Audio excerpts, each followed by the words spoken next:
on Ghost Tourist.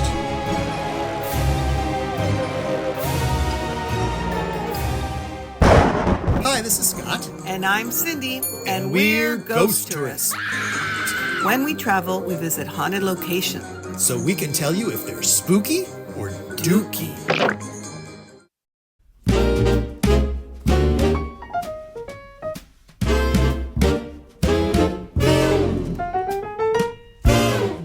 All right. Okay. We stopped by La Palazzo, or Devil's Mansion, where a ghost yells vulgar things at women in the shower. So Cindy, you think if you own a house filled with ghosts, you should clean it up every once in a while so when people come to look at your house?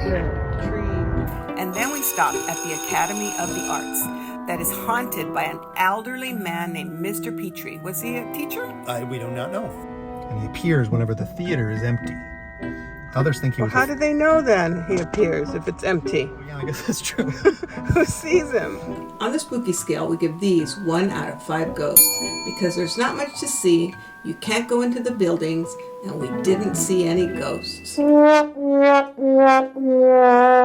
Okay, next up. The Mob Museum. The building is the old Vegas courthouse where hundreds of murderers, mobsters, and other criminals were sentenced to death or life in prison for their wrongdoings. Some say their spirits roam the halls after hours. The supernatural energy is especially strong near an exhibit dedicated to the St. Valentine's Day Massacre, featuring a brick wall from a parking garage where 7 Chicago gangsters were shot dead in 1929. On the spooky scale, we give the Mob Museum 3 out of 5 ghosts. Very interesting, kind of creepy, but we didn't see any ghosts. Okay, next up. Where are we going? We're going to the Hotel Apache Okay. in Old Town. Did you hear that, Bells, or is that me? It's now part of Binions, which is not the same as Bunions. Hotel Apache inside Binions is known for its unusual activity, sounds, and possible nudge. We encourage you to share your haunted encounters with us in the spirit of keeping the past alive.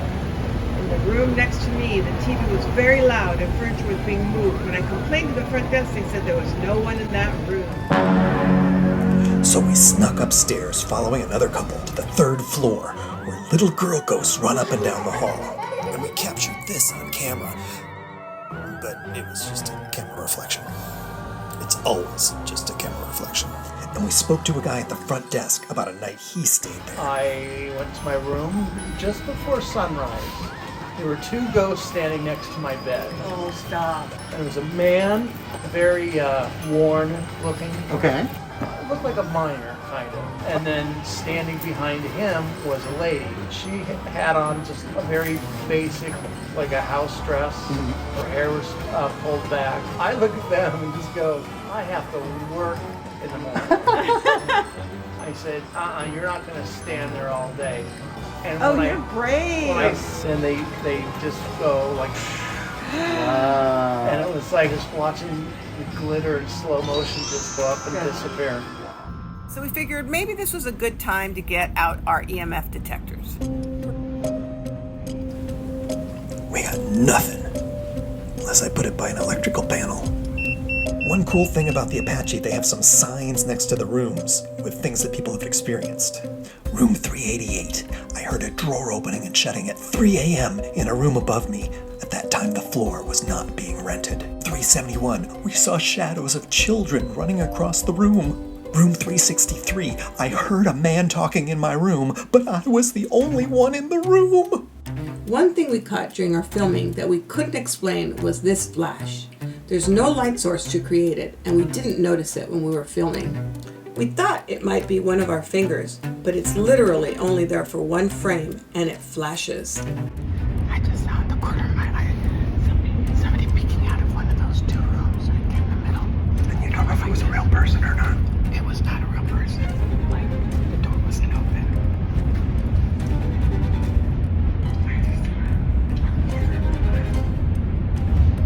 So we moved in closer to room 351, and we got this.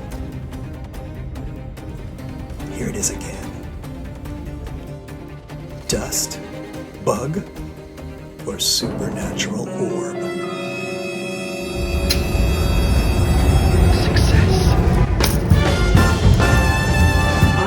dookie scale, we give the Hotel Apache 4 out of 5 ghosts. They really embrace the hauntings, the signs on the doors are fun to read, and we experience things we couldn't explain.